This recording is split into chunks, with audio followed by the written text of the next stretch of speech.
So now getting into the quote of the pod. So for the quote of the pod, I went with the hottest game out right now. And for those that don't know, that is Ghost of Tsushima, which is an action adventure game developed by Sucker Punch Productions and published by Sony Interactive Entertainment exclusively for the PlayStation 4.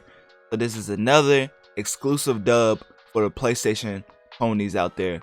And I say that because I don't even think at this point Microsoft is even focusing on exclusives. Like, from what I've been told, like, Xbox is riding and dying on the fact that their Xbox Game Pass is going to be the thing that rejuvenates the franchise. But whatever. I mean, you see what happened to the previous Microsoft ventures, aka Mixer, but maybe a little bit too soon for that.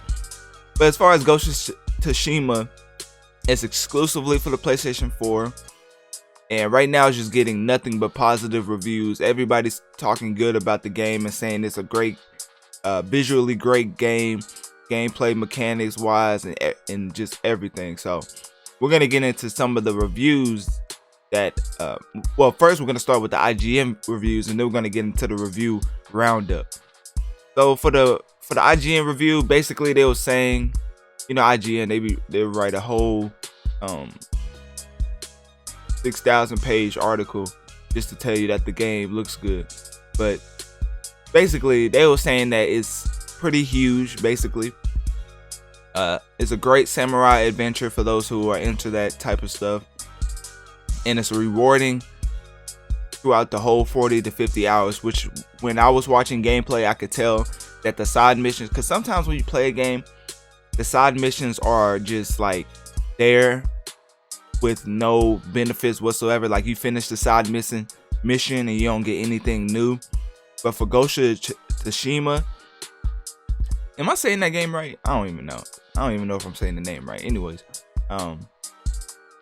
if you finish a side mission in this game, you unlock a new ability, you unlock a new move, you unlock a new customization piece for your outfit. Like, it's something tangible to have after every side mission, so each one doesn't feel out of place, because without that side mission you won't have that specific thing, that specific reward that comes with it. So it's a great rewarding factor to put into a side mission to keep people invested, and that's how IGN's talking about it. So they gave this game a 9 out of 10, saying that it's an excellent action game, and the open world is one of the most gorgeous yet.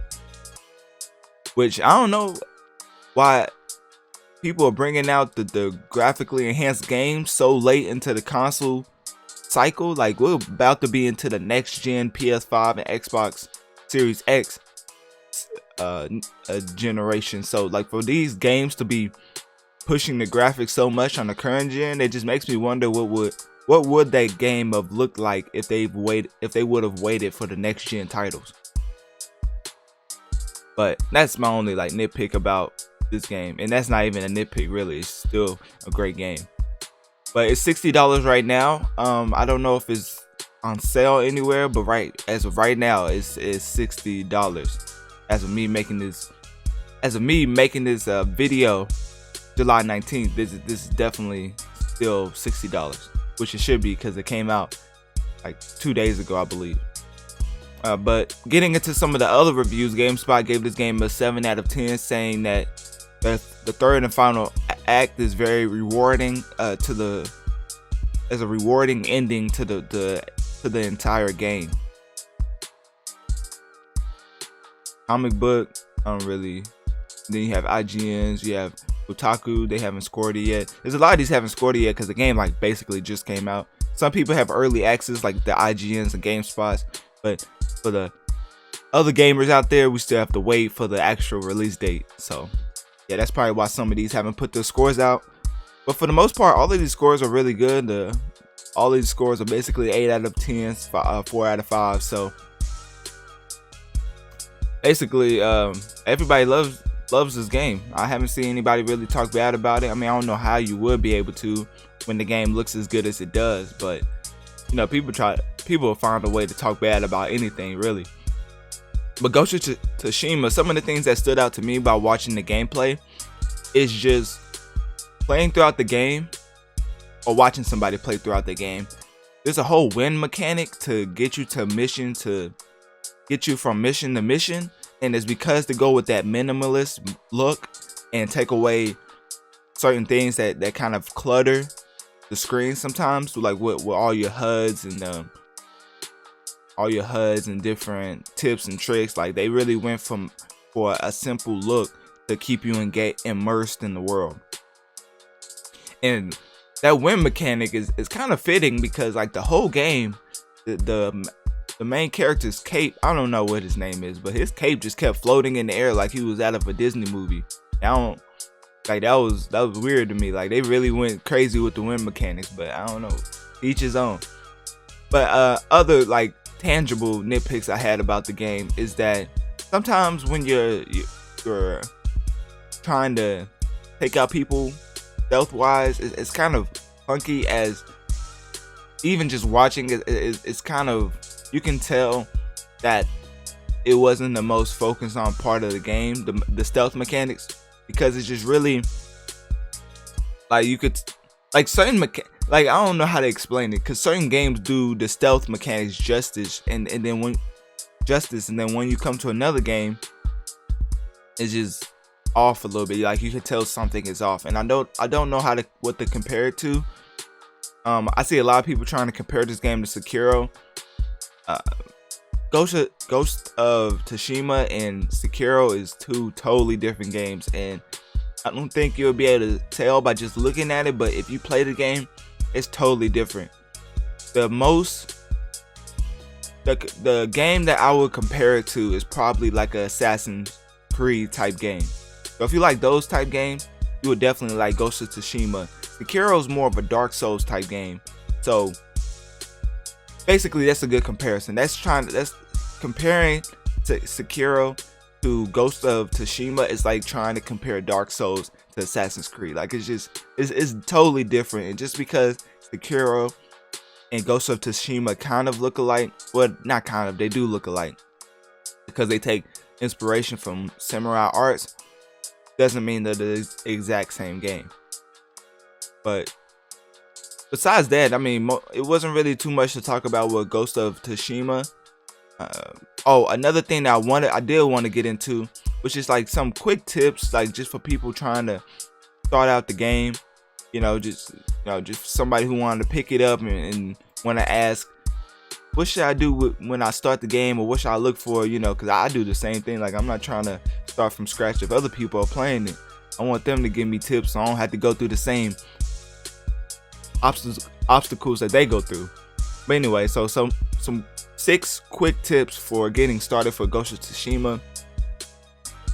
Basically, people will say to prioritize your resolve meter for healing. So basically that means like try to prioritize what you're using, the MP you're using to heal, because in this game some enemies can take you out pretty quickly, and it wouldn't be wise to take on a pack of enemies unless absolutely are like a higher level than them. But this game focuses on you taking them out one by one, and then there are certain sections in the mission to where you have to fight the person in the building, but that's rare on occasion and definitely not overwhelming. Another one would be that some of the mini games in the game requires rapid button pressing. So kind of like in Mortal Kombat Test Your Might, you're going to be pressing a lot of buttons and hopefully you don't break your controller. So good luck with that. Another tip is equip the traveler's attire when you're roaming around. And they say to do this because it will allow you the controller to rumble when you're, I don't know, they just said to switch your attire. I don't really know. I'm reading off a list, but basically, I haven't played the game, but watching the game, these are some of the tips they have. Improving your armor can net you new cosmetic options. I don't think nobody cares about that. Hold up. The first. They're basically giving you easy tips, like simple tips, like don't die.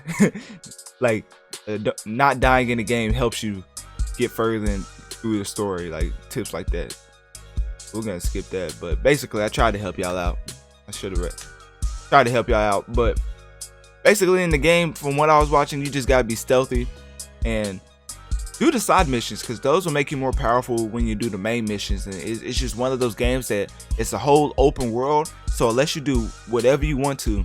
But if you run into something that's a higher level than you, you'll obviously be able to tell, because they'll take you out in one to two hits. Like, it won't be any of that, like it won't be any small talk, let's just say that. Like, they'll get straight to the point and take you out. So you have to, before going to certain areas, I will make sure you have the right tools and to be able to take them out. Or if you just try to go in there like level 3 when they're like a level 10, it will obviously take long. But yeah, that's all I have for Ghost of Tsushima. Do y'all think, because right now the way people are talking about it, and some of the people I've been watching, they didn't really hype it up too much, but now they're having like 8-hour sessions on the game when they never even play like a game for 4 hours straight. It's kind of like Ghost of Tsushima might be game of the year, but I don't know if I say that a lot, because Final Fantasy VII, the remake, is still a really good game. So I don't know if Ghost of Tsushima is better than that, but Cyberpunk still hasn't came out. I don't really see any other game that can compete for game of the year. I don't even want to talk about The Last of Us 2. That's definitely, that was, if you want to talk about industry plant, The Last of Us 2 is definitely an industry plant, because besides the graphics, like, what innovated did it have to offer? Like, the story was generic, the characters was, I don't know. Anyways, it's not a Last of Us 2 rant, but I mean, what do y'all think? Y'all think Ghost of Tsushima? Let me know down in the comment section below, or send me a voice message on Anchor letting me know, what do you think's the best game of 2020? Even though we haven't had that many games because of COVID, what do you think's the best game of 2020? Ghost of Tsushima, or just whatever game? I'm not gonna list them out to try to influence you. Just let me know, what do you think? So yeah, that's it for the quarter of the pod. And so I think I made sure to say it at the beginning, like I've tried to do that. So the quarter of the pod was Ghost of Tsushima, because we're talking about the game. Yeah, now we're gonna switch it up a little bit.